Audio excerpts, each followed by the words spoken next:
Good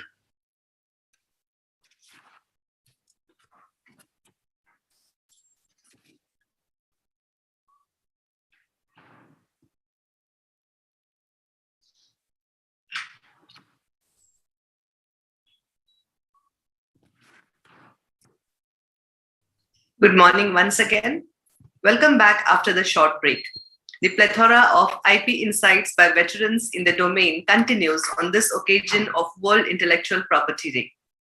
We have had extremely information sessions since morning on IP value, a patent informatics perspective by Dr. Kishore Srinivasan and building right IP ecosystem in academia by Dr. Anindya Sarkar sir.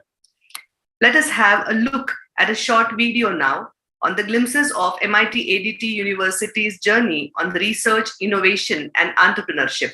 May I request the technical team to share the video, please?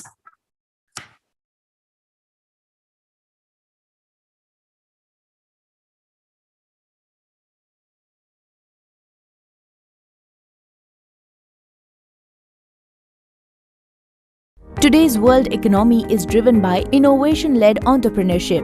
The Indian youth aspires to take up this challenge and contribute to India's GDP. MIT, Art, Design and Technology University Pune is a place for such aspiring innovators and entrepreneurs.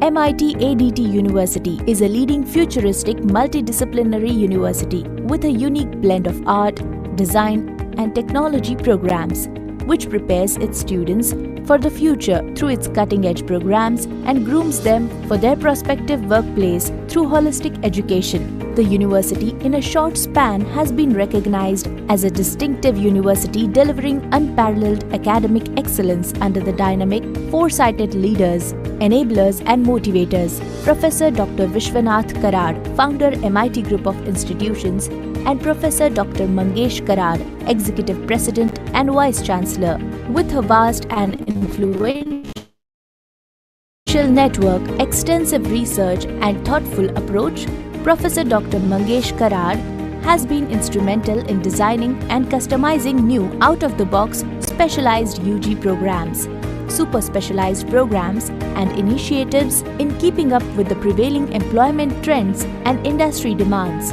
Engineering education at the university, along with the usual engineering branches, offers myriads of specialization like AI, blockchain, cybersecurity and forensics, cloud computing, aerospace, robotics, bioengineering, food technology, marine engineering and nautical science to name a few. MIT School of Holistic Development transforms students into winning personalities, inculcating in them resilience to face the challenges of the globalized world. Thus, performing and creative arts, communication skills, physical fitness, foreign languages, literature, intercultural studies, seva, spiritual and value education are integral parts of the curriculum. MIT School of Corporate Innovation and Leadership offers bridge courses in professional, soft skills, behavioral skills, employability enhancement skills, quantitative aptitude, logical reasoning and verbal ability based on industry requirements. Center of Research and Innovation for Young Aspirants, CRIA, has been established with an intention to cultivate scientific temper among students by motivating them to understand and innovate in science, technology, engineering, arts and design. Semester-wise project-based learning is adopted in the university, and every year best projects or ideas are selected and developed into products for commercialization at this center. Majorly considering the need to usher India in entrepreneurship, MIT ADT University took a lead and established Atal Incubation Center on the campus and is the first state-private university in Maharashtra to have recognition from Niti Aayog, Government of India. MIT Center for Future Skills Excellence, MIT FUSE, has been established to provide India's working professionals and graduates with an opportunity to further their career through unique online programs in association with global industry partners like Microsoft, AWS, SAP, Tech Mahindra, Atos, InnoWise, etc. The university has not only positively embraced technologies that drive Industry 4.0, including AI and robotics, but also redesigned the centuries-old model of education for the benefit of students, faculty, and staff by adopting digital transformation right from admission process to ERP system. The university was among the first few ones to conduct proctored examinations and declared results on time for students' benefit. MIT ADT University is admitted to embarking on the journey of empowering its students to lead a meaningful and fulfilling life through an inclination for innovation, having a temperament of compassion for the world around and a passion to become risk-takers, entrepreneurs, by remaining deeply rooted in human values. MIT ADT University is one of the front-runners in the field of higher education, mobilizing all its resources to provide excellent infrastructure conducive for quality learning experiences in a vibrant atmosphere through our research labs and established tie-ups with leading industries. The state-of-the-art sports complex at the university offers an amazing array of sports clubs to choose from and provide regular coaching and training to impart the virtues of integrity and value system. We heartily welcome you all to this new generation university where the pursuit of excellence begins.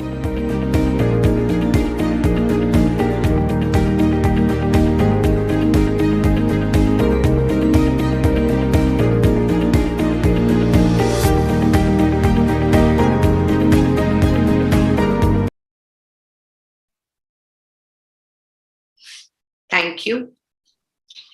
Moving on, friends, let us now discover Rebooting IPR for Digital Frameworks. And we are fortunate to have with us Professor Dr. Prabhuddha Ganguly sir. He is the CEO of Vision IPR, a consulting firm offering services in management of intellectual property rights, information security, and knowledge management. He is a leading international expert on IPR and a consultant to the World Intellectual Property Organization for IPR capacity building programs in developing countries. He is an elected fellow of the Maharashtra Academy of Sciences. And after several years in academic research, he worked in industry for 2 decades in diverse managerial roles, including R&D, technology assessment, forecasting and transfer, knowledge management, factory management, and business planning. He held the MHRD IPR chair professorship at Tezpur University, Assam, and also worked as honorary scientific consultant on innovation and IPR matters to the Office of the Principal Scientific Advisor, Government of India. He has been awarded with the Chemtech Pharma Bio World Award 2011 for outstanding contribution in the field of intellectual property, the Lifetime Achievement Award for his contributions in the field of IPR by Legal Era in India, the Excellence Award by the Tata Institute of Fundamental Research Alumni Association, and GIPC Award by the Global Intellectual Property Convention 2020. He is the Honorary Vice Chairman of the Intellectual Property Law Practitioners Association in India, an advisor to the Indian Institute of Technology, Jodhpur, and a member of the Board of Governors of Vishwakarma University, Pune. He is a Margadarshak of AICTE to mentor institutions and universities in India. He is also co-principal investigator in the National Digital Library of India project at IIT Kharagpur.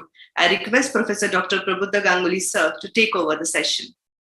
Well, thank you very much. It's certainly a tremendous pleasure and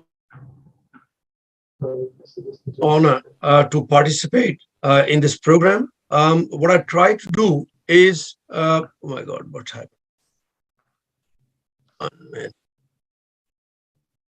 So, there we are. So let me share the screen and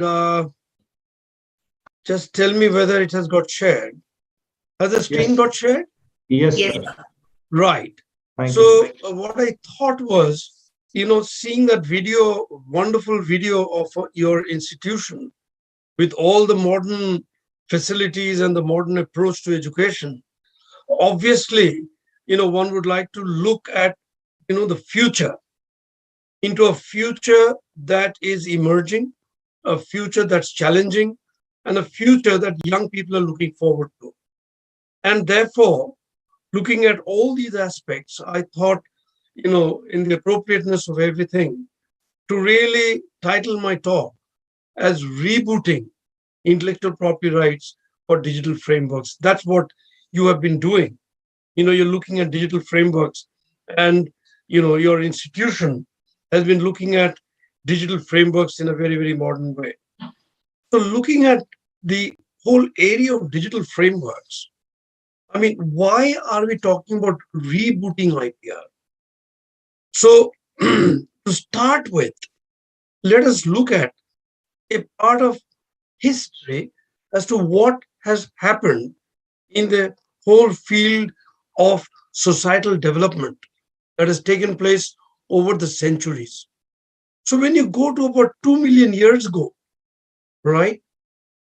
2 million years ago, when the society started growing, you had the birth of human beings. The raw materials were agricultural products, the coexistence with nature, and basically it was a hunting society. Then what happened? Developments took place. People learned to do agriculture, so you developed an agrarian society based on natural products, cultivating natural products, and developing knowledge based on all that. Then what happened is the next part, where we went into the industrial revolution, industrial products, when inventions came in, and you had inventions of steam locomotives, and mass production in society, etc., etc. So that was the next development that took place by the end of the 18th century.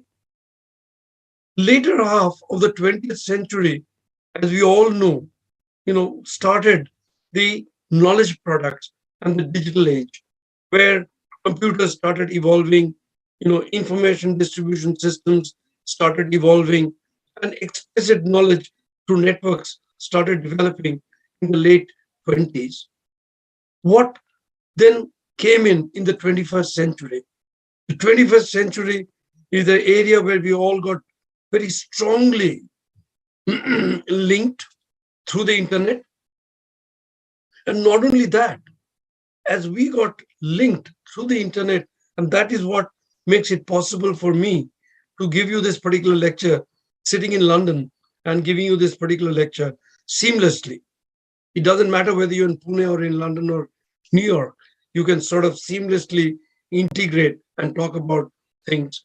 And then came in the whole concept of Internet of Things. And therefore, today, we are actually sitting on IoT, Internet of Things. Keeping this in mind, what is the future? And therefore, the future is what I'm going to talk about, and then look at intellectual property rights in light of the future. And today's young people are so digital savvy that they are all born digital. And because you're born digital, we need to understand how this particular thing is going to evolve and how it will shape our lives and how intellectual property rights will shape up as we go along on this particular process. So this is the journey that I want to take you across into as we go across in this particular lecture. So the significant part, therefore, is to see how we will walk into the future. Before we go into the future, let us look at some aspects of intellectual property rights, which has already happened.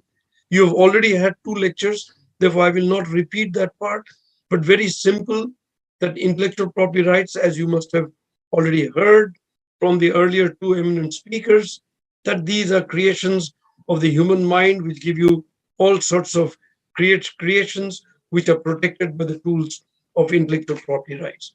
And those tools of intellectual property rights actually help us to protect different forms of our creative outputs from the human mind.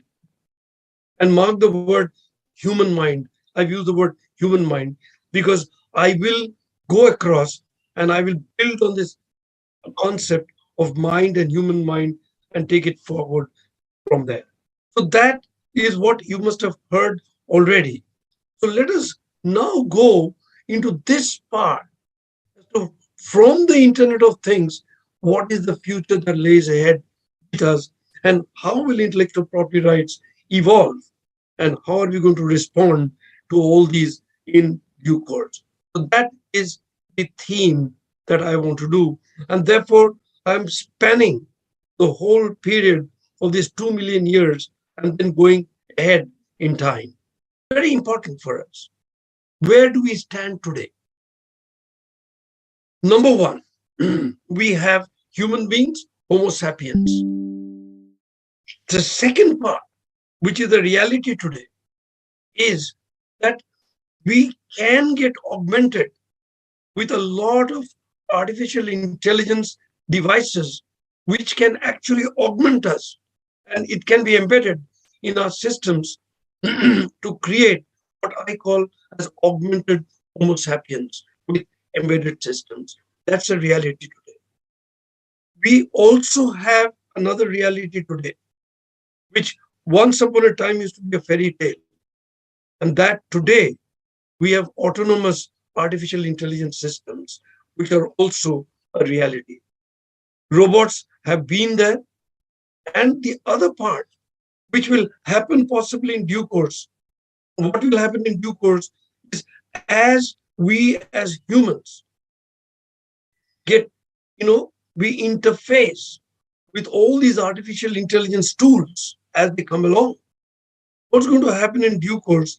Possibly we ourselves will get mutated, and the new generation which will come, say 40, 50 years down the line in a mutated form will already have certain elements will be suppressed and certain elements will get enhanced. And that is the type of humans that will come in the near future. So the question that comes in the first part, what in legal terms, what is going to be the concept of a legal entity? So that is going to be a big challenge, because if we decide on what is going to be the meaning of the legal entity, because the legal entities who are going to create all these different types of creations, the whole legal framework that will be required to support that will be first to recognize what are going to be these legal entities. Are we going to recognize AI systems and give them personhood? In which case, they themselves can become inventors, they can become owners of copyright, etc., etc. If we do not give personhood, then they cannot. So even though the creations come autonomously from AI systems, the authorship or the ownership of inventions, etc., cannot be given to AI systems, which is the present day thinking. But in future, it could be anything. So that's the first phase. So therefore, we may have to completely reboot our legal systems out there in light of this immensely developing, AI, the advances that's happening in AI, and the advances that's happening in biology, and the advances that are happening in biology with AI coupled together. So that's point number one. Therefore, all these are driven by 5G wireless networks, quantum computing, deep learning, and big data, then mind-to-mind communication, and then replacement of the internet, and which is what I will come to. And all these are weaved and embroidered with converging technologies of cyber infrastructure, including 3D printing, AR, VR, and seamlessly unifying the physical, digital, and biological worlds. And therefore, we are going to a future where from the real world, we will seamlessly move into the virtual world, 3D world of the future, the 3D world, virtual world, and again, get back to the real world. So there's going to be a dynamic transition between from the real world to the digital, virtual, 3D world, back to the real world. And all these are going to create challenges in law. These are going to create challenges in intellectual property rights. So who is going to be the creator and how are we going to manage all these? Therefore, we'll have to completely rethink.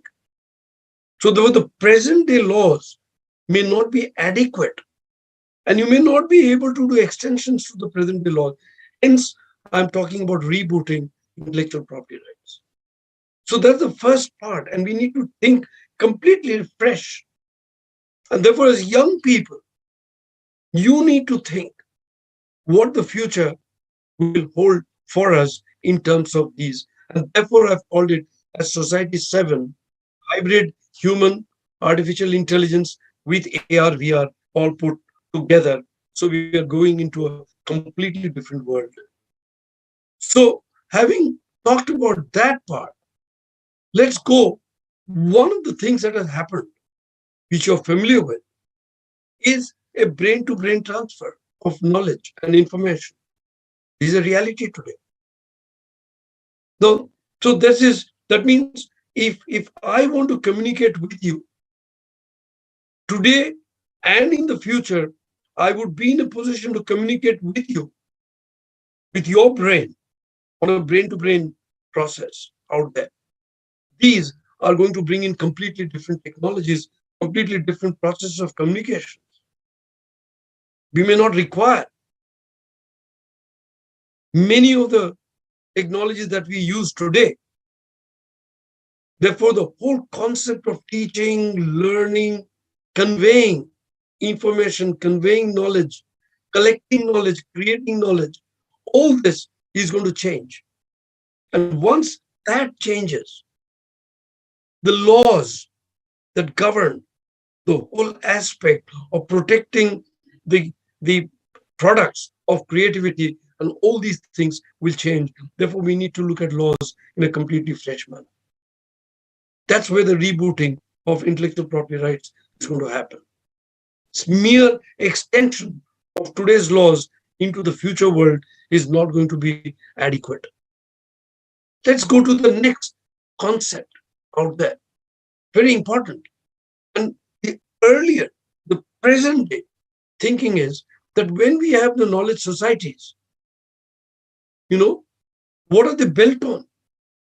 They basically satisfy human needs, and there are certain rights associated with that.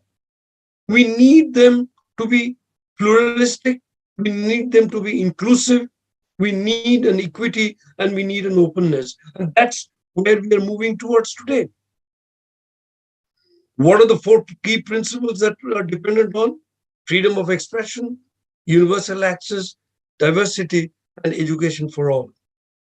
And if you take it up, one step up, that leads to knowledge creation on one side, knowledge preservation, knowledge dissemination, knowledge utilization, and of course, because we bring in the concept of intellectual property rights, the knowledge protection, and affordable sharing. And that's what creates knowledge societies. Now, all these concepts will have to be rethought about in the new domain that I'm talking about. So let's go to the next part. And so the important aspect is for knowledge creation and access, which is fundamental societal need. And are we going to close this particular knowledge? No. This knowledge is for completely repurposing. You repurpose the knowledge for what? For reuse.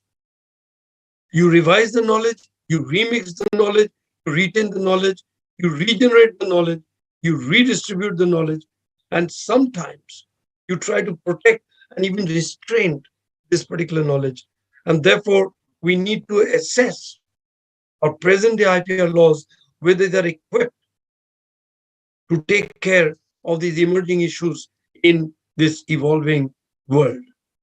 So now let us go and dive deep into this particular process. And when we dive deep into this particular process, let us look at what's happening to the knowledge domain. Now, when you look at the knowledge domain, on one side, you have, an open source of the knowledge domain, which is available for unconstrained public use. It's an open space. On the other hand, because of intellectual property rights, because of private ownership of the knowledge domain, some part of the knowledge domain goes into another domain, which goes into for controlled public use. And that's where intellectual property rights comes in. And the question that comes in is that Are we going towards a system with more and more intellectual property rights coming in? Are we shrinking the open source knowledge domain? And if we're going to shrink the open source knowledge domain, it's going to be very dangerous for society. And therefore, we need a balanced system where we will give adequate protection for the creators, for the creations of the human mind, and yet go into a system where we can share the knowledge, but share the knowledge with an equitable benefit sharing arrangement between the knowledge creators and the knowledge users, so that we still have sufficient open spaces in the knowledge domain out there for what I would call as not constrained or controlled use by public, but liberal use by public, but based on the principles of equity. Now, when we are talking about all these are the challenges of today. These will continue to be the challenges of tomorrow. But let's go one step further into this and looking at the knowledge domain, and let's dissect what's going to happen in the near future. Very interesting that if you look at the, I'm now jumping straight into the area of what in the area of metaverse. And many of the young people today, I don't have to explain. People of my generation probably need explanation of what is metaverse. But generation of today possibly does not need. And what is it? As we understand from the recent literature, that metaverse is nothing else but the mirror of the real world into a digital one. Now, which means that it's a new social platform. What you're doing in that is your recreation of a real life in digital parallel world where users can socialize, interact, play, purchase products, sell products, etc., etc. Now, this, for people who use Facebook and Twitter and all those other social media, this is a step further. We are going into a 3D world, a virtual 3D world where you can participate as a participant in that particular 3D world. Now, the moment you participate in the 3D world, it's a parallel world to the physical world. So you have the physical world on one side where we are living, and there is, a world of 3D reality where you can participate. You can transit from here to there and back. Now, in that sort of a situation, how do you control? How do you run it? And one of the thoughts, as you're aware, is using blockchain technology, you can run a decentralized autonomous organization, which is a useful tool to collaborate with unknown people, deciding your own rules and taking decisions in the economy. The moment you come to that, the standard laws then are going to be questioned. So when you look at this is where issues of regulations come in. This is where controls, who is going to control? And under these, where you're creating in the metaverse, when you enter the metaverse, you're entering, it's a very nice, they've picked up some of the Indian terms to go into the metaverse. Avatars are custom tailor-made projections of ourselves in the metaverse, a representation of the user's virtual identity. And current technologies in place allow users to have tailor-made avatars, tailor-made, which do not have a physical appearance, but also recreate the gestures and movements of individual persons. Now, in this virtual 3D world, where you're participating, you're a part of that 3D world. Question is that all creations that happen in that 3D world, all the creations of the physical world, which are transformed and translated into a digital world, 3D digital world, what happens to that intellectual property? Are the laws of this land today valid in that particular? And interestingly enough, for the people who actually use a lot of the virtual media, you're already aware that that many companies today are commercializing their products in marketplaces in the metaverse, presenting real sale. Sorry, there's a spelling mistake there, such as clothing, shoes, bags, etc. From the digital, adopting a form of what is known as non-fungible tokens, is NFTs. So that means you can buy and sell. You can do all that in the digital world. But if you link it to the physical world in a certain way, it means using the virtual world, you're buying and selling also in the real world. And the moment you do that, several issues of intellectual property rights start bothering you. And those aspects come in. Now, the first part that comes in is trademarks. The second part that comes in is copyright. And then slowly you will get into the area of patents, designs, etc., etc. This is going to be a very important aspect. Now, if you take trademark, whenever we file trademarks, there is what is known as a nice classification. So you file trademarks in different classes. So footwear, if you're filing a trademark for shoes, say Bata or whatever, then today in the physical world, you file it in class 25 because shoe wear is classed in that. Or footwear, not shoe, footwear. Question is, does it apply to the metaverse? Because in the metaverse, it's 3D virtual. Now, is there a classification? So people have started filing, and they are filing it under, by saying it's virtual, they're trying to file it under class 9, 35, 41 for things. Now, the important part is we have to probably completely rethink. Now, the interesting case is that there are several cases. I will only take two very quickly. But if you take the Hermes Birkin bag, the French company sued the American artist Maison Rothschild for creating and commercializing meta rings in the metaverse for an equivalent of about 100 NFTs. Now, what is his defense? He's saying, look, I'm not selling the real bag. I'm selling a virtual bag. So what's your problem? It's not yet resolved. Then the matter is still in the court. So we'll have to wait and see how the laws are going to evolve in trademarks in looking at some of these aspects. Nike sued StockX, a marketplace located in the metaverse, for commercializing Nike's footwear. And then this whole matter which is there, right? Is the whole issue is that in the metaverse, you can link the different platforms, which means the reach is very high. And see what Nike has already done.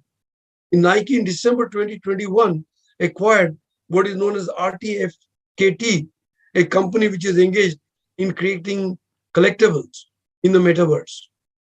So they're preparing companies in different parts of the world. You're having fashion shows in the virtual world. So issues of copyright, issues of designs, issues of patents, all these are now coming up in the metaverse. How are we going to deal with all this? So we'll have to think and rethink many of these aspects. So when you look at this, in case of patents, people are already started filing hundreds of patents. On what? On systems for optimizing shared views of virtual objects to multiple, viewers of VR handsets, algorithms, etc., etc. But the question that comes in is the way these particular patents are to be written, the way the claims are to be drafted, the way you're going to defend it, the type of challenges in terms of questions that will be asked, the type of oppositions that will happen to such patent applications, the infringement issues. All these are live problems, and these are problems that we'll have to solve. For example, In the Indian Patent Act, there is a section called Section 3K. We'll have to rethink about that Section 3K, because in Section 3K, it defines subject matter that's not patentable. And there it says, computer programs per se and algorithms are not patentable. So if you want to get patents in India on some of these type of work that you're doing, especially in the metaverse, you have to think how to show a technical advantage to justify issues of inventive step, etc., etc. If you take a step further, artists, they can share their art with all netizens beyond a select group in their own town. Artists can get access to large marketplaces and they can show there in metaverse museums. Question comes in, how will you show that whatever is being done in the metaverse is authentic? Therefore, people are looking at blockchain protocols where ownership and pricing can be transparent ways of doing things. So how do you look at these? On one hand, you have information knowledge, you have the thought process, expression of an idea, and look at this part. We're talking about translation to reality and virtual reality. So the question that comes in that if you create something in the virtual reality,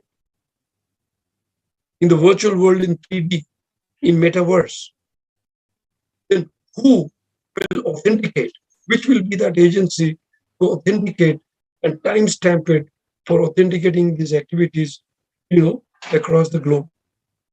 That's a challenge. If you look at it, actually the World Intellectual Property Organization had started a trusted digital evidence. It's in 2020. It stopped it in 2022, January 2020. The challenge lies in establishing an independent international authenticating agency for this purpose. So there are challenges ahead on this. What are the other challenges in the 3D world, 3D virtual world? Establishing prior art for patenting and industrial design registration process. Because for patenting, whatever is known in the past, now the moment you come to the 3D virtual world, there are lots of processes that take place. And in these particular things, the type of work that takes place has a lot of predictive value in the imaginary world. Now, will that predictive value of what is there in the imaginary world be taken as prior art? Will that make many other inventions, obvious? We'll have to rethink and reboot all such concepts. And of course, last but not the least, where we stand is in all these cases to share knowledge. Can we think about the creation of a national and regional knowledge pools and then knowledge cooperatives like all of the cooperatives? In which case, how will we create the benefit sharing arrangements to these national cooperatives? What will be the issues of copyright? Can we set up a World Bank of knowledge just as we have the World Bank for economic purposes, and we also have an international knowledge fund like the International Monetary Fund? So these are issues and questions that are coming before us, and in the coming 10 to 15 or 20 years, we'll have to answer all these particular questions. So I wanted to keep a futuristic view in today's talk, not address issues of today, but the issues of tomorrow and the day after. So the young people who are involved in these technologies, who are involved in this type of thinking, they have to think much ahead of time. Can we think of the right laws? Can we think of the right things to bring in where we merge technology with law and make very good techno-legal things together? The issues of personhood, I said, a burning question that will be asked and is being asked is, would you bring in these extremely autonomous artificial intelligence systems? And today, you have artificial intelligence systems with emotion and other things. And the future is going to have even better things out there. But the blurring of human and machine interface is taking place. Obviously, at some stage, you'll have to answer the question whether artificial intelligence systems can be given personhood or not. And doing so, it will bring a completely new dimension in the work culture, in communication and ethics. So this is going to be extremely important in the process of democratization of knowledge. So looking at all this, we'll have to look at the IPR floor even further in terms of concepts of data, which is findable, accessible, interoperable, and reusable. There are technical issues and legal issues there. There are issues of privacy, new models of collaboration and yet enhancing competition in the marketplace, transborder enforcement, new IPR transaction models, and responsible use of IPR. I would like to end the lecture with a more than 110-year-old poem by Gurudev Rabindranath Tagore. And that is, as you all know, where the mind is without fear and the head is held high, where knowledge is free, where the world has not been broken into fragments and narrow domestic walls, where words come out from the depth of truth, where tireless striving stretches its arms towards perfection, where the clear stream of reason has not lost its way into the dirty desert sand what it habit, where the mind is led forward by thee into ever-widening thought and action, into that heaven of freedom, my Father let. Thank you very much. Thank you so much, sir. I must say it was an eye-opening and insightful keynote session, because the points which you have covered, no one is about to cover even in later sessions or even later on, because digital framework which you talked about everything. You talked about IoT, you talked about AI, you talked about metaverse, the current buzzword which has been across all the industries and startup world. So thank you so much, sir, for such a wonderful thought. And I especially like the conclusion where the mind is without fear and the head is held high. Thank you so much, sir. Moving on with some questions from the participants, I would like to ask you, sir. Please. Yes, sir. Difficult to protect IPR? No, it will make it more exciting. Because, see, the point is, as I said, we should not fear development. Developments will take place and must take place. Find the ways of overcoming. And therefore, we have to get away from conventional thinking. To think new ways. The challenge is, and yet protect yourself, and yet get the benefits on both sides, yet balance, yet come into what I would call responsible use of IPR. So these are challenges. And these are the right type of challenges the young people should start thinking about, not by conventional thinking. So I see this as a challenge, a great opportunity. Yes, sir. Rightly said, sir. And sir, do you think, because lately it has been much discussed about adoption of blockchain technology for copyrights and other IPs, what is your take on the same?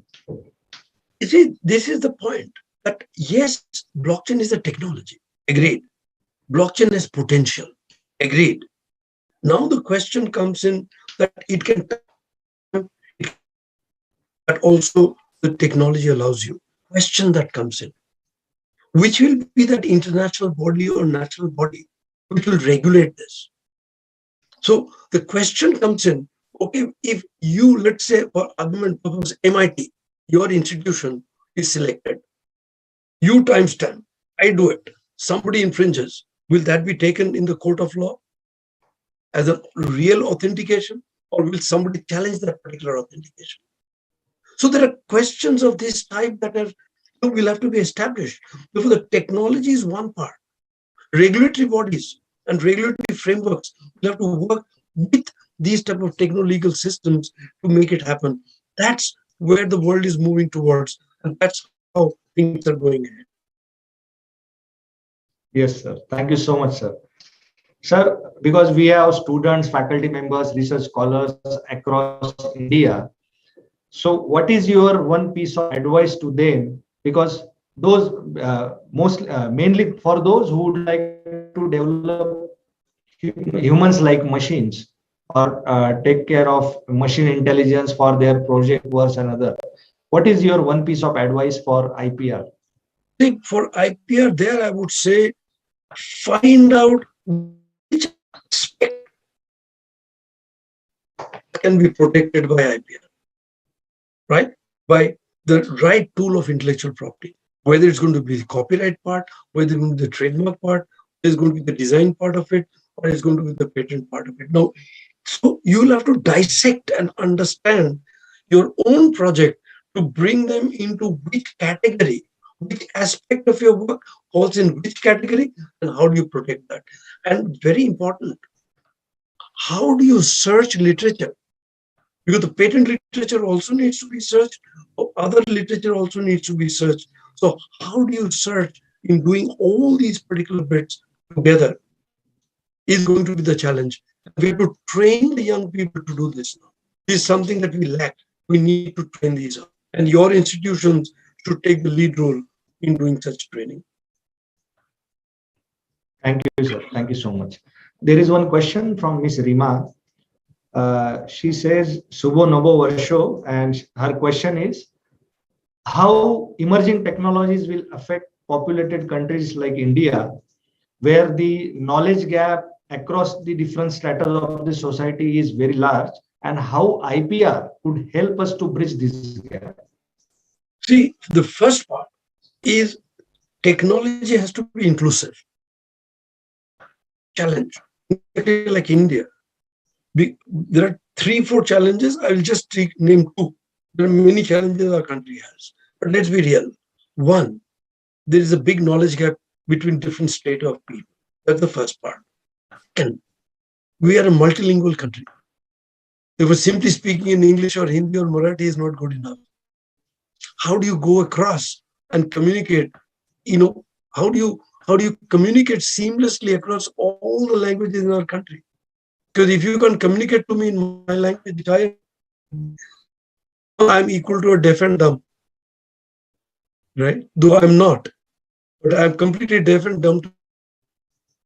So the question that comes in, how do we go first and how do we develop technologies which can convey to me?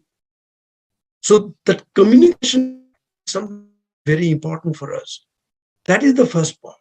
And in doing so, you see, we'll have to work out in intellectual property rights. How, for example, let's take, very simple, our country, our finance minister gave a very beautiful budget speech where she talked about, opening education for, etc. A lot of other things she talked about, and the new education policy. Question comes in that is copyright going to be a barrier to that? So we need to amend our copyright laws to assist and assess those parts. So we'll need to look at all these things very carefully and then take on the steps. That is how IPR will then become a facilitator rather than becoming a barrier. Thank you, sir. Thank you so much for your insights, and thank you so much for guiding us on today's great occasion of World IP Day. Once again, I wish everyone and you, sir, happy World IP Day. Thank you so much, sir. Very much. Yes, we have joined by Dr. Sheetal Chopra, ma'am. She's Director and IPR Head at Ericsson. Thank you so much, ma'am, for being with us. Let me share my screen and yes, over to you, Smruti, ma'am. Thank you, sir. That was absolutely fascinating. Our participants will carry a plethora of information given by you today. The excellent overview of history of human beings, right from the birth of humanity to AR and robots, was absolutely amazing. The detailed information on the 4 pillars of knowledge, the 4 key principles, and the challenges which need to be addressed, especially now that the world has already moved on to the 3rd world of meta, all were very thoughtful and interesting. You have touched upon all the technologies that we are progressing to, but also resulting in growing challenges.